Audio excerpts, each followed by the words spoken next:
बिस्मिल्लाहिर्रहमानिर्रहीम अस्सलामु अलैकुम।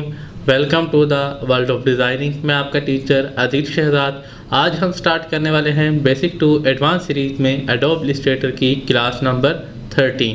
तो आइए स्टार्ट करते हैं। स्टार्ट करने से पहले मैं आप सबसे रिक्वेस्ट करूंगा, हमारे चैनल वर्ल्ड ऑफ डिज़ाइनिंग को लाजमी से सब्सक्राइब कर लीजिएगा, क्योंकि इस सीरीज़ में हम बेसिक टू एडवांस बहुत कुछ सीखने वाले हैं। तो आइए स्टार्ट करते हैं।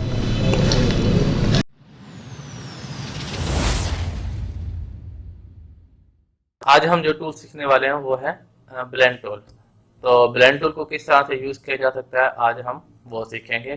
फॉर एग्जांपल, जैसे मैं यहाँ पर पेन टूल पर क्लिक करता हूँ और यहाँ से मैं एक लाइन ड्रॉ कर देता हूँ। जैसे मैंने यहाँ पर एक लाइन ड्रॉ की और इसके बाद हम क्या करेंगे, इसी लाइन की एक कॉपी ले लेंगे, ऑल्ट को प्रेस करते इसकी डुप्लीकेट ले लेंगे।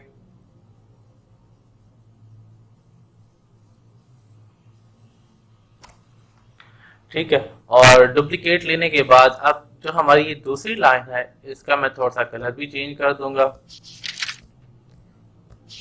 और इसका थोड़ा सा वेट भी हम कम कर लेंगे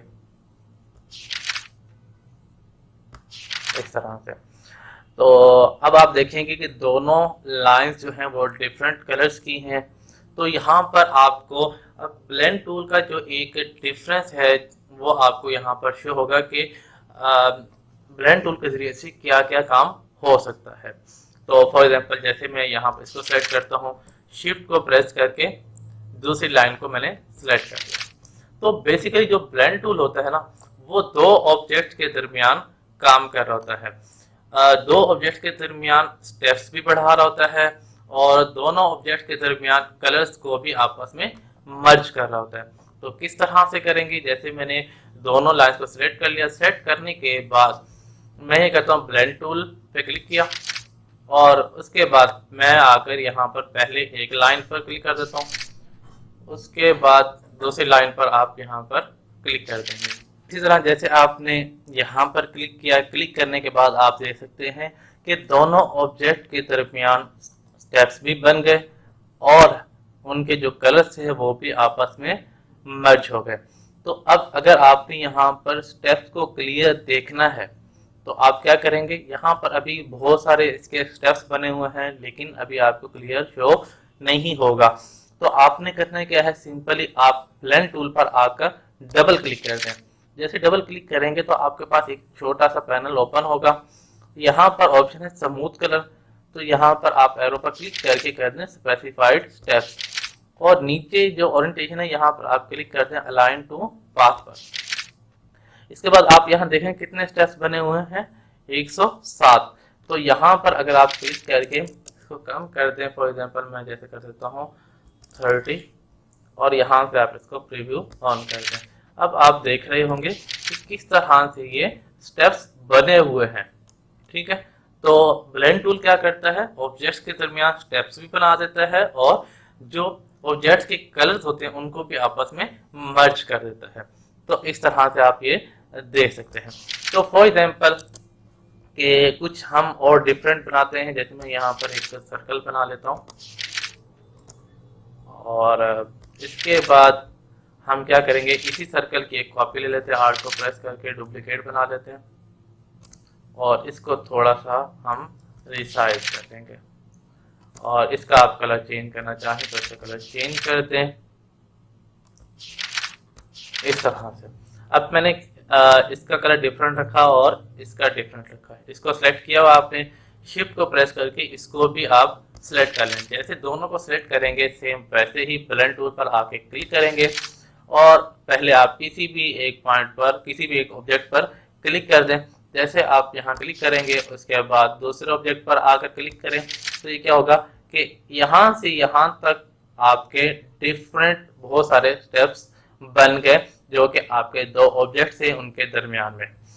और इसी तरह से आप सेम वैसे ही ब्लेंड टूल पर आके डबल क्लिक करें और यहाँ से specified steps align to path और यहाँ से आप जो है स्टेप्स को कम कर देते हैं। जैसे मैं कर देता हूँ 20, इसके बाद प्रीव्यू ऑन कर दें।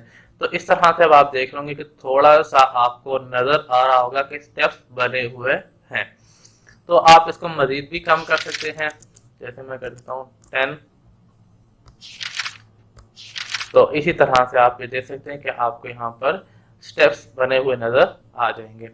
तो इसी तरह से हमारे ऑब्जेक्ट्स के दरमियान स्टेप्स भी बन जाते हैं और कलर्स भी एक दूसरे के साथ मर्ज हो जाते हैं। तो इसी तरह से ये तो आपके हो गया कि आपने किसी भी शेप्स के दरमियान ब्लेंडिंग की। और उसके अलावा अगर हम जो हमारा टेक्स्ट है, अगर हमें टेक्स्ट पर ब्लेंडिंग करनी हो तो कैसे करेंगे। तो फॉर एग्जांपल जैसे मैंने यहाँ पर टेक्स्ट टूल लेकर यहाँ कुछ टाइप किया,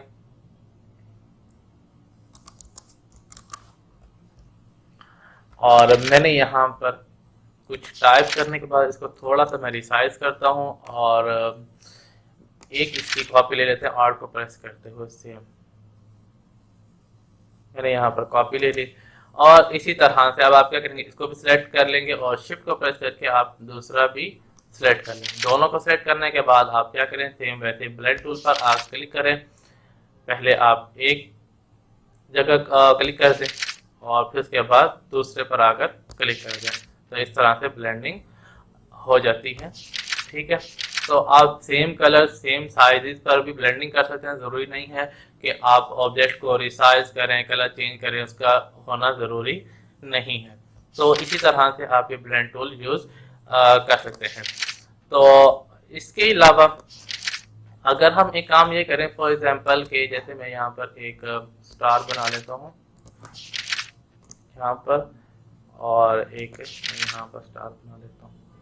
तो अब हम क्या करेंगे कि फॉर एग्जांपल मैंने इसको भी सेलेक्ट किया और शिफ्ट को प्रेस करके मैं ये वाला भी सिलेक्ट कर लेता हूँ। दोनों को सिलेक्ट किया, सिलेक्ट करने के बाद एक तो यहाँ पर है कि आप यहाँ से ब्लेंडिंग कर सकते हैं। दूसरा ये कि अगर आप ऑब्जेक्ट में आए तो यहाँ पर ब्लेंड का ऑप्शन है, यहाँ से भी आप ब्लेंडिंग कर सकते हैं। तो फॉर एग्जांपल जैसे मैं यहाँ पर पहले कर लेता हूँ ब्लेंड ऑप्शन पर क्लिक। जैसे मैंने क्लिक किया, यहाँ पर ऑप्शन है स्मूथ कलर, तो आप यहाँ पर करते हैं स्पेसिफाइड स्टेप्स। ठीक है, और उसके बाद अलाइन टू पाथ, उसके बाद आप कर दें ओके। करने के बाद आप दोबारा से ऑब्जेक्ट पर और ब्लेंड और यहाँ पर मेक पर क्लिक करते हैं। तो ये इस तरह से बन जाती है ब्लेंडिंग। और उसके बाद आप दोबारा से अगर आए ऑब्जेक्ट पर तो यहाँ पर मजीद ऑप्शन हैं, वो हम देख लेते हैं किस तरह से। अगर आपने ब्लेंड खत्म करना हो तो आप यहाँ पर रिलीज पर आकर क्लिक करके ब्लेंड खत्म भी कर सकते हैं।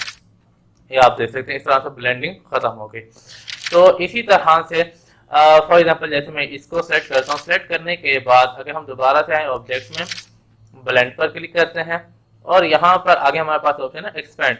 बेसिकली एक्सपेंड क्या काम करता है, एक्सपेंड आपके ऑब्जेक्ट की आइडेंटिफिकेशन को चेंज कर देता है।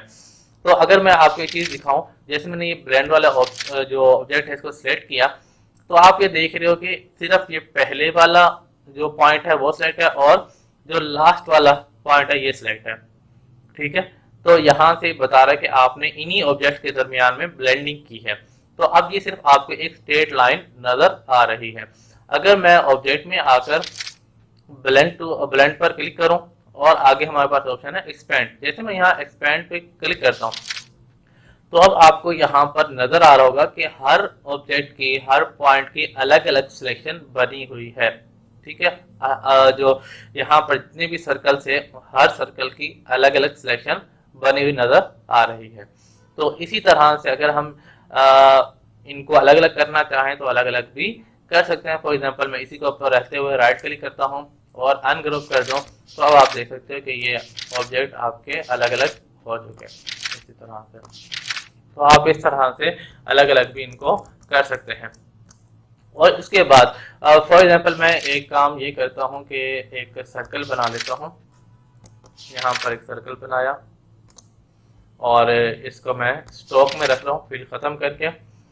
और अब आपने करना क्या है, इस सर्कल को भी सिलेक्ट कर लें, शिफ्ट को प्रेस करके ये जो ब्लेंडिंग वाला आपका ऑब्जेक्ट है इसको भी सिलेक्ट कर लें। दोनों को सिलेक्ट करने के बाद आप यहाँ पर आ जाए ऑब्जेक्ट में। जैसे ऑब्जेक्ट में आएंगे ब्लेंड और उसके बाद ऑप्शन है रिप्लेस स्पाइन, यहाँ पर क्लिक कर लें। तो इससे क्या होगा कि जो आपने शेप बनाई हुई थी, आपका ब्लेंडिंग वाला ऑप्शन और शेप दोनों एक दूसरे के साथ मिलकर एक ही ऑब्जेक्ट में कन्वर्ट हो गए। और इसी तरह से अगर आप दोबारा से हैं ऑब्जेक्ट में, और यहाँ पर ऑप्शन है ब्लेंड, और आगे ऑप्शन है रिवर्स स्पाइन, जैसे आप यहाँ क्लिक करेंगे तो ये सिर्फ ऊपर वाला जो ऑब्जेक्ट था वो नीचे, और नीचे वाला ऊपर आ गया। तो इस तरह से आप ब्लेंडिंग के ऑप्शंस को यूज कर सकते हैं। तो उम्मीद है आपको ब्लेंड टूल की समझ आई होगी, और मिलते हैं नेक्स्ट लेक्चर में।